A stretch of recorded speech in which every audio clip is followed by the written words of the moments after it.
하나님의 말씀 민수기 20장 22절에서 29절까지의 말씀입니다. 민수기 20장 22절에서 29절입니다. 민수기 20장 22절 이스라엘 자손 곧 온 회중이 가데스를 떠나 호르산에 이르렀더니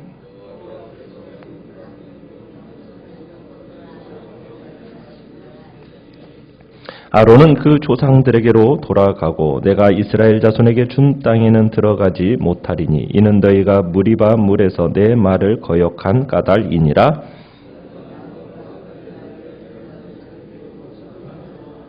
아론의 옷을 벗겨 그의 아들 엘르아살에게 입히라. 아론은 거기서 죽어 그 조상에게로 돌아가리라.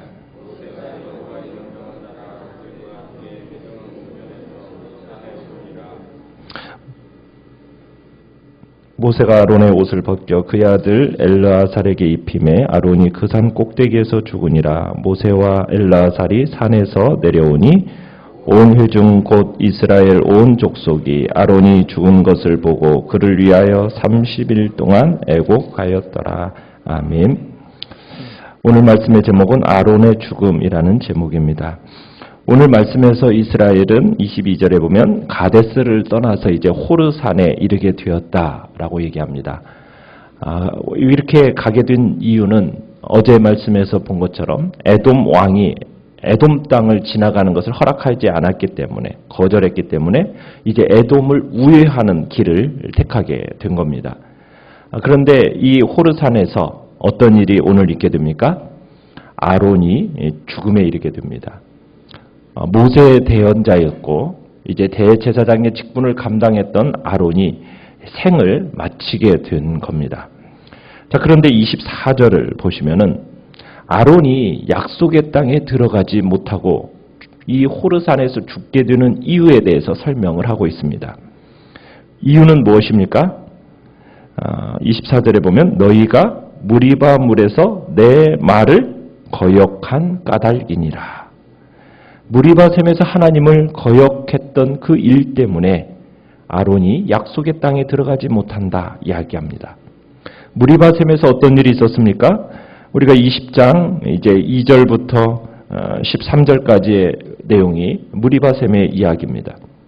무리바에서 이스라엘이 마실 물이 없었어요. 그래서 모세와 아론을 또 비방했습니다.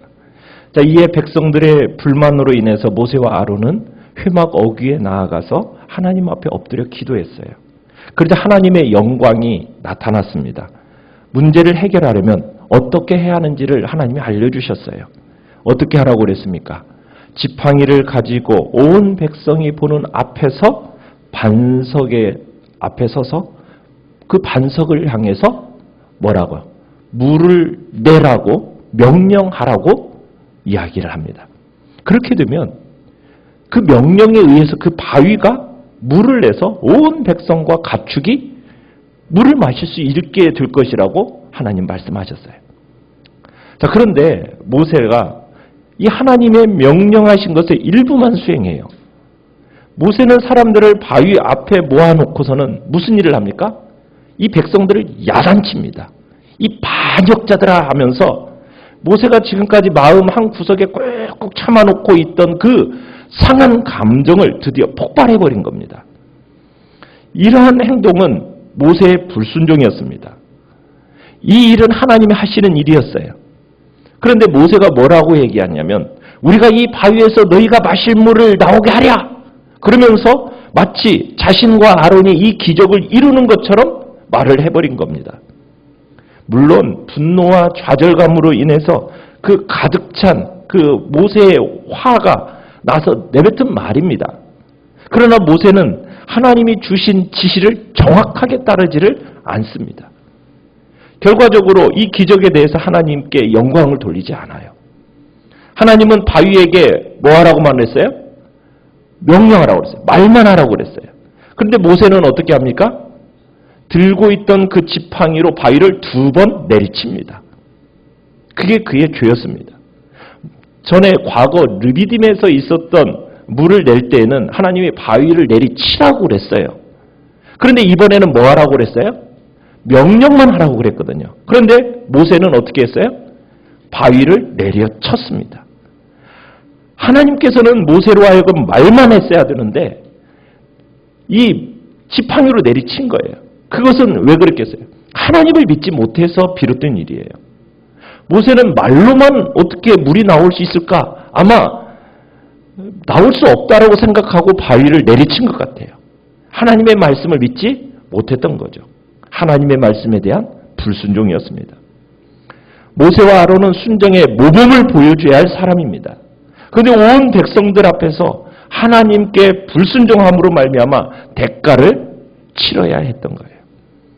하나님의 거룩하심이 온전하게 드러날 만큼 여호와를 신뢰하지 못한 것이 문제가 됐습니다. 모세가 어떻게 보면 백성들의 정당한 요구, 물을 요구한 것에 화를 낸 것도 죄고요. 이 기적이 마치 자기가 이룬 일인 것처럼 말한 것도 죄입니다. 공개적으로 하나님의 말씀을 거역한 것도 죄입니다. 하나님은 모세에게 가나안 땅에 들어갈 수 없다라는 심판을 내리셨고, 그리고 오늘 아론도 이 일로 인하여서 가나안 땅에 들어가지 못하고 죽게 됩니다.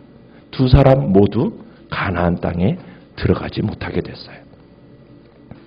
야고보서 3장 1절에서 이런 말씀이 있습니다. 내 형제들아, 너희는 선생된 우리가 더 큰 심판을 받을 줄 알고 선생이 많이 되지 말라. 하나님의 특별히 세움을 받은 사람들에게서 불순종과 죄에 대한 책임이 일반 사람보다 더 크다라는 거 기억해야 됩니다. 선생된 진도자, 인도자들은 하나님 앞에서 더 엄격하고 더 높은 수준의 믿음을 지켜야 되는 겁니다. 순종의 모범을 보여줘야 할 이 모세와 아론이 온 백성들 앞에서 불순종했어요. 그러자 그에 대한 대가를 치르게 되는 겁니다. 모세와 아론 두 사람 모두 가나안 땅에 들어갈 수 없게 된 것, 우리는 기억해야 됩니다. 직분이라는 것은 그래서 두려운 겁니다.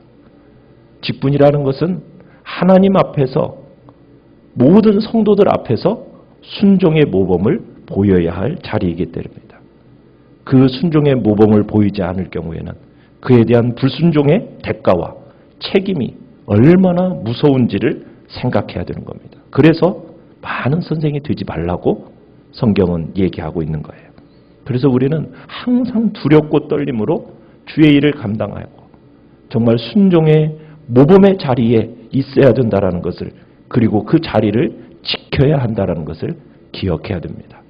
직분이라는 것은 그래서 두렵고 떨림으로 받아야 하는 거고, 그 직분을 제대로 감당하지 못할 경우에는 말할 수 없는 책임과 그에 대한 하나님께서 그것을 요구하신다라는 것, 우리는 기억하면서 주님 앞에 두렵고 떨림으로 그 직분을 잘 감당하시고 순종의 자리에 있기를 간절히 바랍니다. 대제사장 아론이 죽게 됩니다. 백성들은 어떤 반응을 보였습니까? 29절에 가보면은 아론을 위해서 30일 동안 애곡을 했다고 합니다. 이스라엘의 애곡 기간은 대개 7일이었습니다. 그런데 아론의 죽음에 대해서 백성들은 30일이나 애곡을 합니다. 이유는 무엇이겠습니까? 그만큼 아론은 중요한 인물이었다는 것을 암시하는 겁니다. 자신의 사명을 끝까지 감당한 대제사장 아론에게 존경과 감사의 표현을 한 거죠. 훗날 모세가 죽었을 때도 이스라엘은 30일 동안 애곡을 합니다. 자, 그런데 아론의 죽음이 임박하자 그의 아들 엘르아살에게 대제사장직을 승계하도록 하나님은 하십니다. 하나님께로부터 죽음의 통보를 받은 모세는 26절부터 보면은 하나님의 말씀에 따라 이제 아론과 그의 아들 엘르아살을 데리고 호르산으로 올라갑니다. 그리고 호르산에서 아론이 죽기 바로 직전에 이제 그 정상에서 그의 옷을 벗겨서 누구에게 입혀줍니까? 그의 아들 엘르아살에게 입혀줍니다. 왜냐하면 대제사장의 옷이 죽음으로 말미암아 부정하게 되는 것을 막기 위해서입니다. 자, 그리고 이제 이 제사장의 직분을 누구에게 넘겨주는 겁니까?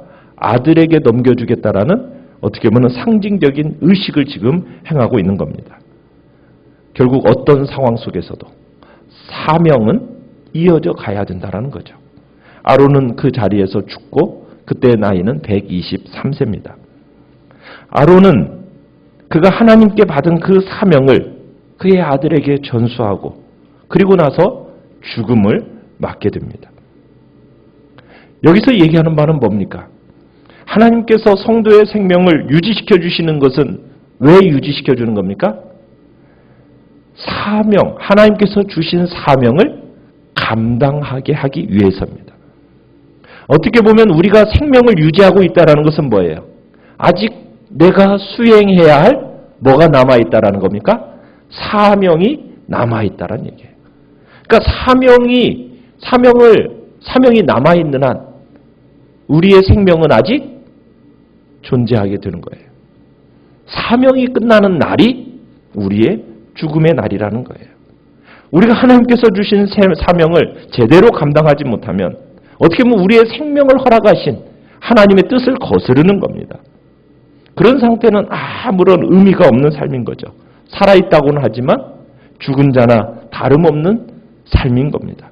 그러기에 우리는 우리에게 주어진 사명 잘 감당해야 됩니다. 우리의 사명 다 마치기까지 정말 세상을 떠나 하나님 앞에 설 때까지 부끄러움이 없는 모습으로 우리의 사명을 감당하는 자리에 있어야 됩니다. 아론이 산 위에서 죽고 엘르아살이 그의 자리를 잇습니다. 모세도 나중에 죽습니다. 그 자리를 누가 대신 있습니까? 여호수아가 채웁니다. 한 세대는 가고 한 세대는 오고 있는 겁니다. 여러분, 이건 역사 속에서 끊임없이 반복되고 있는 일입니다. 인간의 피할 수 없는 숙명입니다. 세대 교체. 이것은 인류에게 찾아오는 필연적인 현상이에요.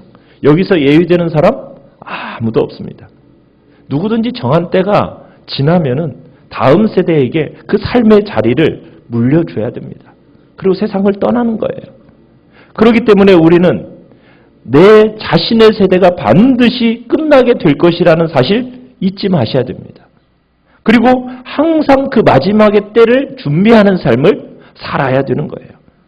우리가 이런 삶을 살지 못한다면 우리가 생이 끝나는 날 다음 세대에게 우리의 삶의 자리를 넘겨줘야 되는데 그것을 제대로 넘겨주지 못하는 날 우리는 후회하게 되는 겁니다. 우리가 어떻게 살아가는 것이 정말 후회함이 없이 최선의 삶을 살아가는 게겠습니까?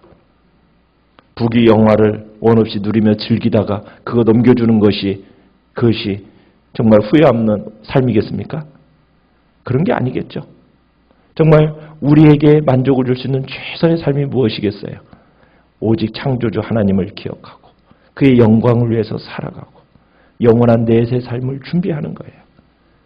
그리고 우리가 살아간 그 믿음의 길을 다음 세대가 동일하게 걸어갈 수 있도록 준비시켜 나가는 것이 바로 우리가 감당해야 할 몫인 것입니다. 오직 하나님만을 위해서 살아감으로 생의 마지막 날 영광스러운 소망의 날을 맞이하는 복된 자리에 우리 모두가 있기를 간절히 바랍니다.